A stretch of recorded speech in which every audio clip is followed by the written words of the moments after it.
Hello दोस्तों, आप लोग का स्वागत है आपके अपने YouTube channel AH smart classes में। आप लोग देख रहे हैं एएच स्मार्ट क्लासेस।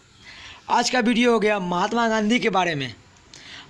इस वीडियो में हम पढ़ेंगे महात्मा गांधी के बारे में सभी इम्पोर्टेंट टॉपिक इस वीडियो में। चलिए आप लोग को हम बता देते हैं कि महात्मा गांधी के बारे में किस किस टॉपिक पे हम लोग चर्चा करेंगे इस वीडियो में।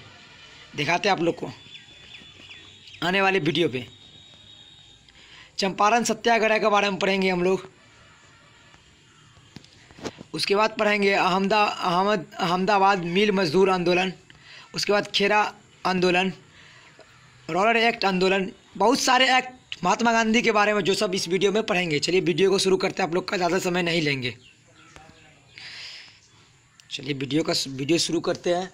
सबसे पहले हम आप लोग से पूछना चाहते हैं कि महात्मा गांधी के बारे में लगभग सभी लोग जानते हैं, तो गांधी युग कब से कब तक है? किसी को पता है तो कमेंट कीजिए, नहीं तो हम बताते हैं कि महात्मा गांधी के बारे में गांधी युग कब से कब तक है। तो 1915 से 1948 ईस्वी तक गांधी युग कहा जाता है। समझ में आ गया आप लोग को गांधी युग कब से कब तक कहा जाता है या कब से कब तक का समय गांधी युग है? तो 1915 कहीं कहीं पे 1915 का जगह 1917 दिया रहेगा। 1915 से 1948 या 1917 से 1948, इसको हम गांधी युग कहते हैं।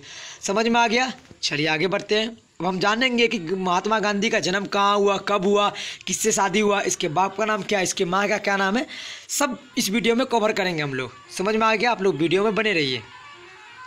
सबसे पहले हम जानेंगे कि महात्मा गांधी का जन्म कब हुआ और कहाँ हुआ। चलिए हम लोग देखते हैं। गांधी जी का जन्म 2 अक्टूबर 1869 ईस्वी को गुजरात के पोरबंदर नामक स्थान पे हुआ। समझ में आ गया आप लोग को? कहाँ जन्म हुआ? गुजरात के पोरबंदर नामक स्थान पे। कब हुआ? तो 2 अक्टूबर 1869 ईस्वी को। क्लियर? चलिए आगे बढ़ते हैं। अब हम जानेंगे महात्मा गांधी का बचपन का क्या नाम है। अब देखते हैं कि बचपन का क्या नाम है और इसका पूरा नाम क्या है। चलिए देखते हैं हम लोग। इनके बचपन का नाम मनु है। अगर एग्जाम में आप लोग से पूछ देगा महात्मा गांधी के बचपन का नाम क्या है, मनु। समझ में आ गया? और इनका पूरा नाम क्या है? इनका पूरा नाम यानी गांधी जी का पूरा नाम मोहनदास करमचंद गांधी है। क्लियर? महात्मा गांधी के बचपन का नाम मनु और पूरा नाम मोहनदास करमचंद गांधी। क्लियर? अब हम जानेंगे इसके पिता का क्या नाम है। चलिए देखते रहिए आप लोग। इनके पिता का नाम करमचंद गांधी है। महात्मा गांधी के पिता का नाम क्या है? करमचंद गांधी, जो कहाँ के रहने वाले थे? राजकोट के दीवान थे, मतलब राजकोट के निवासी थे। महात्मा गांधी के वालिद का नाम यानी पिता का नाम क्या है? करमचंद गांधी। ये कहाँ के रहने वाले थे? राजकोट के दीवान के। समझ में आ गया? चलिए अब इनके माता के बारे में जानेंगे। इनकी माता का क्या नाम है? माता का नाम पुतली बाई। महात्मा गांधी के माता का नाम क्या है? पुतली बाई। अगर पूछ देगा करमचंद गांधी की वाइफ का नाम या पत्नी का नाम क्या है, तो पुतली बाई। महात्मा गांधी के माँ का नाम क्या है? माँ यानी माता का नाम पुतली बाई। समझ में आ गया आप लोग को? चलिए आगे बढ़ते हैं। इनकी शादी 13 वर्ष की उम्र में कस्तूरबा से हुआ। देखिए आप लोग ध्यान रखिए, कहीं कहीं पे दिया रहेगा कस्तूरबा की जगह कस्तूरबा बाई। महात्मा गांधी का शादी किस वर्ष में हुआ? 13 वर्ष की उम्र में। किससे हुआ? तो कस्तूरबा बाई से। समझ में आ गया? सभी क्लियर? और आप लोग नोट्स करते चलिए, पेन कॉपी कलम रखिए, नोट्स करते चलिए। ये काफ़ी इंपॉर्टेंट टॉपिक है महात्मा गांधी के बारे में। चलिए आगे देखते हैं। वह वकालत पढ़ने के लिए 4 सितंबर 1888 ईस्वी को लंदन गए। अगर आप लोग से एग्जाम में पूछा जाए महात्मा गांधी वकालत पढ़ने के लिए कहाँ गए, तो लंदन गए। कब गए? 4 सितंबर 1818 ईस्वी को। क्लियर? अब हम देखेंगे कि महात्मा गांधी दक्षिण अफ्रीका कब गए। तो देखते हैं हम लोग। 24 वर्ष की उम्र में, यानी जिस समय महात्मा गांधी का 24 वर्ष था उस समय में महात्मा गांधी दक्षिण अफ्रीका गए। देखिए देखते हैं हम फिर से। 24 वर्ष यानी 1893 ईस्वी की उम्र में दक्षिण अफ्रीका गए, यानी महात्मा गांधी 1893 में दक्षिण अफ्रीका गए। अगर आप लोग से एग्जाम में पूछ देगा महात्मा गांधी किस वर्ष दक्षिण अफ्रीका गए, तो 1893 में। अब आप उस समय महात्मा गांधी का उम्र कितना था? तो 24 वर्ष। क्लियर? गांधी जी के राजनीतिक गुरु कौन है? ये काफ़ी इंपॉर्टेंट है। महात्मा गांधी के राजनीतिक गुरु कौन है? तो गोपाल कृष्ण गोखले। समझ में आ गया कौन है? गोपाल कृष्ण गोखले महात्मा गांधी के राजनीतिक गुरु है। काफ़ी इंपॉर्टेंट, आप लोग नोट्स करते चलिए। महात्मा गांधी के राजनीतिक गुरु कौन है? गोपाल कृष्ण गोखले। ये क्वेश्चन हर एक बार क्लास 12th के बोर्ड एग्जाम में पूछता है। समझ में आ गया आप लोग को? चलिए आगे देखते हैं। गांधी जी ने फिरोज शाह मेहता को हिमालय, बाल गंगाधर तिलक को समुद्र एवं गोपाल कृष्ण गोखले को गंगा कहते थे। देखिए गांधी जी जो थे ये फिरोज शाह मेहता को हिमालय कहते थे। समझ में आ गया आप लोग को। बाल गंगाधर तिलक को समुद्र और गोपाल कृष्ण गोखले को गंगा कहते थे। मतलब ये सब नाम से उसे बुलाते थे। समझ में आ गया आप लोग को। चलिए आगे बढ़ते हैं। देखिए महात्मा गांधी के जीवन में इन तीनों व्यक्ति का बहुत इम्पोर्टेंट रोल था।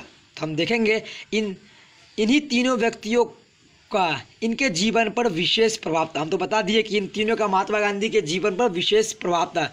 समझ में आ गया आप लोग को। चलिए आगे देखते हैं हम लोग। गांधी जी दक्षिण अफ्रीका में कौन कौन से कार्य किए। देखिए महात्मा गांधी 1893 ईस्वी में दक्षिण अफ्रीका गए, जिस समय महात्मा गांधी का 24 वर्ष था। मगर वहाँ पर जाने के बाद महात्मा गांधी कौन कौन से कार्य किए उसके बारे में हम जानेंगे। समझ में आ गया। चलिए देखते हैं कौन कौन से कार्य किए थे महात्मा गांधी दक्षिण अफ्रीका जाने के वक्त। गांधी जी 24 वर्ष के जब थे, यानी जब महात्मा गांधी की उम्र 24 वर्ष था, उस समय में महात्मा गांधी दक्षिण अफ्रीका गए। अर्थात 1893 ईस्वी में डरबन के एक भारतीय व्यापारी अब्दुल्ला के बुलाने पर एक केस के सिलसिले में वहाँ गए। देखिए महात्मा गांधी 1893 ईस्वी में डरबन के एक भारतीय व्यापारी के बुलाने पर, यानी अब्दुल्ला जो भारतीय व्यापारी था उसके बुलाने पर दक्षिण अफ्रीका गए। किसके सिलसिले में? केस के सिलसिले में। अगर आप लोगों से पूछ देगा महात्मा गांधी दक्षिण अफ्रीका किसके सिलसिले में गए ऑब्जेक्टिव में, तो केस के सिलसिले में। कब गए? तो 1893 ईस्वी में। किसके बुलाने पर गए? अब्दुल्ला के बुलाने पर। ये अब्दुल्ला कहाँ का रहने वाला था? तो भारतीय रहने वाला था, भारतीय का रहने वाला था। समझ में आ गया। वहाँ पहुँचे और वहाँ हो रहे भारतीयों के साथ अत्याचार का अनुभव किया। जब महात्मा गांधी वहाँ पहुँचे तब देखे कि वहाँ पे भारतीयों के साथ बहुत अत्याचार हो रहा था। समझ में आ गया। चलिए आगे देखते हैं। गांधी जी जब दरबन से पिटोरिया जा रहे थे तो गोरो का मतलब क्या हो गया? गोरो अंग्रेज। समझ में आ गया। सॉरी हम गिरो बोल दिए, गिरो नहीं होगा, गोरो का मतलब अंग्रेज। अगर कहीं भी यूज कर देगा गोरो तो गोरो का क्या मतलब हो जाएगा? अंग्रेज। उन पर अत्याचार करते हुए प्रथम श्रेणी से निकाल दिया। यानी प्रथम श्रेणी का मतलब फर्स्ट जो होता है उसको प्रथम श्रेणी कहते हैं, उससे निकाल दिया। समझ में आ गया। गोरो निकाल दिया था गांधी जी को। कहाँ जा रहे थे? दरबन से पिटोरिया। समझ में आ गया आप लोग को। चलिए आगे देखते हैं हम लोग। गांधी जी सत्याग्रह का प्रयोग सबसे पहले दक्षिण अफ्रीका में किए। ये इंपॉर्टेंट ऑब्जेक्टिव हो गया। महात्मा गांधी सबसे पहले सत्याग्रह का प्रयोग कहाँ किए? सबसे पहले महात्मा गांधी सत्याग्रह का प्रयोग कहाँ किए? तो दक्षिण अफ्रीका में। क्लियर। अब चलिए आगे देखते हैं। 1994 यानी 25 वर्ष की आयु में नेटाल भारतीय कांग्रेस की स्थापना की तथा इंडियन नामक समाचार पत्र की भी प्रकाशन किया। देखिए 1994 में महात्मा गांधी ने नेटाल भारतीय कांग्रेस की स्थापना की। अगर आप लोग से एग्जाम में पूछ देगा नेटाल भारतीय कांग्रेस की स्थापना किसने की? महात्मा गांधी। कब किया गया? 1994। जिस समय में नेटाल भारतीय कांग्रेस की स्थापना की गई उस समय में महात्मा गांधी की उम्र क्या थी? तो 25 वर्ष। समझ में आ गया आप लोग को। चलिए आगे देखते हैं हम लोग। 1908 ईस्वी में टॉलस्टॉय आश्रम की स्थापना की। टॉलस्टॉय आश्रम की स्थापना किसने की? तो महात्मा गांधी। कब किया गया? तो 1908 ईस्वी में। समझ में आ गया आप लोग को। चलिए आगे बढ़ते हैं। 1916 ईस्वी में गुजरात के साबरमती नदी के किनारे साबरमती आश्रम की स्थापना की गई। साबरमती आश्रम की स्थापना कब किया गया? तो 1916 ईस्वी में। कहाँ किया गया? तो गुजरात में। किसने किया? तो महात्मा गांधी। क्लियर हो गया आप लोग को। आप लोग लिखते चलिए। अब आगे देखेंगे हम लोग। चंपारण सत्याग्रह, इसी को कहा जाता है 3 कठिया प्रणाली। ये कब किया गया? 1917 में।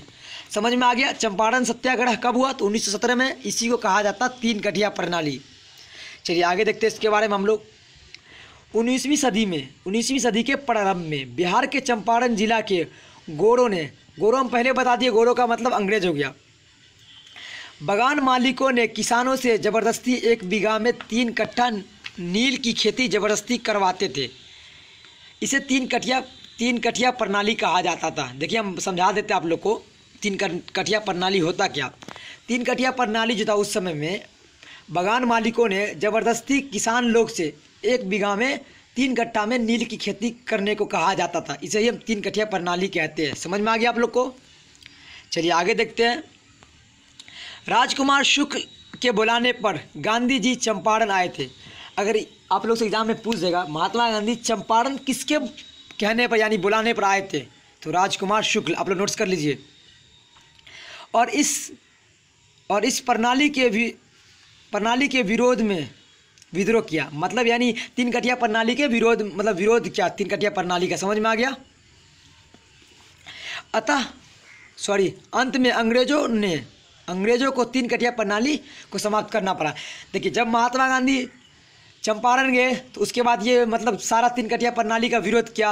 विरोध करने के बाद अंत में अंग्रेजों को ये मतलब तीन कटिया प्रणाली समाप्त करना पड़ गया। समझ में आ गया आप लोग को। तीन कटिया प्रणाली किसे कहा जाता है, अगर एग्जाम में पूछ देगा आप लोग को तो कह सकते हैं कि तीन कटिया प्रणाली उस समय में जब मतलब बगान मालिकों ने किसान से ज़बरदस्ती एक बीघा में मतलब 20 कट्ठा में 3 कट्ठा पे नील की खेती करने को कहा, मतलब ज़बरदस्ती करने को कहा जाता था। समझ में आ गया आप लोग को।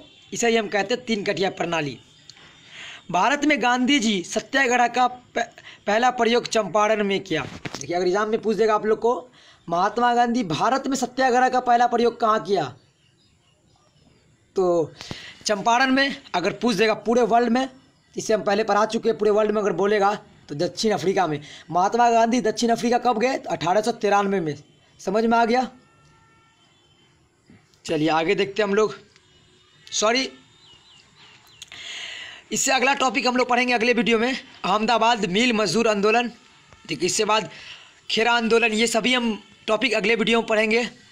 चलिए मिलते हैं आप लोग से अगले वीडियो में। वीडियो अच्छा लगेगा तो वीडियो को लाइक कर लीजिए, क्योंकि आप लोग के पास अगला टॉपिक का वीडियो जल्दी पहुंच जाएगा। अगला वीडियो का टॉपिक हम जल्दी अपलोड करने वाले हैं। चलिए मिलते हैं आप लोग से अगले वीडियो में। धन्यवाद।